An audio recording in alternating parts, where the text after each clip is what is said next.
আজ 10ই ডিসেম্বর বিশ্ব মানবাধিকার দিবস উপলক্ষে মানবাধিকার সংগঠন সিপিডিআর এর পক্ষ থেকে দিনটি পালন করা হয়।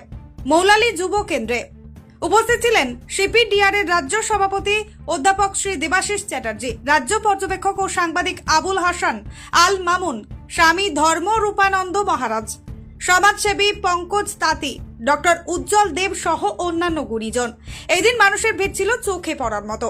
সকলে মানবাধিকার এর বিষয়টি নিয়ে আলোচনা করেন। এই দিন বিশিষ্ট সাংবাদিক ও রাজ্য পর্যবেক্ষক আবুল হাসান আল মামুনকে সম্মান ও সম্বর্ধনা প্রদান করা হয়। বাচ্চাদের জন্য বসে আঁকা প্রতিযোগিতার আয়োজন করা হয় ও তাদের পুরস্কার তুলে দেওয়া হয় সিপিডিআর এর পক্ষ থেকে।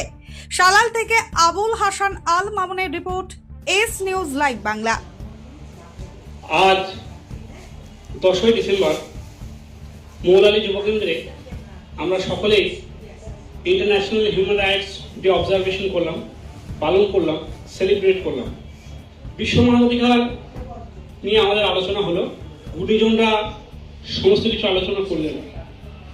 আমাদের বিভিন্ন প্রোগ্রাম হলো, বসে আঁকা প্রতিযোগিতা, গুণী ব্যক্তি যারা তাদেরকে আমরা সংবর্ধনা দিতে পেরেছি।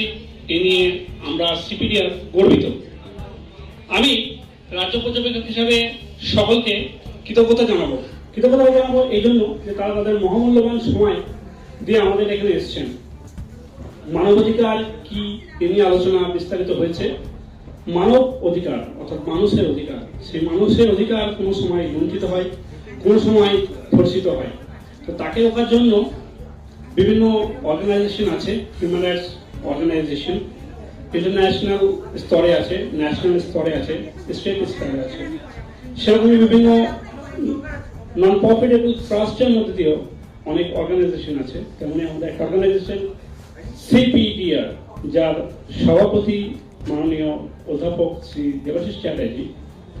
সকলেই এখানে উপস্থিত ছিলেন, স্বামীজি এখানে উপস্থিত ছিলেন। তাদের মহামূল্যবান বক্তব্য আমরা শুনেছি এবং সেটা আমরা পালন করব।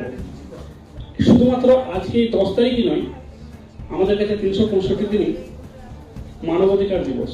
এটা যদি আমরা মনে রাখতে পারি, তবেই আজকের এই দিনটা পালন করা আমাদের কাছে সার্থক হবে বলে আমি মনে করি। সকলকে ধন্যবাদ।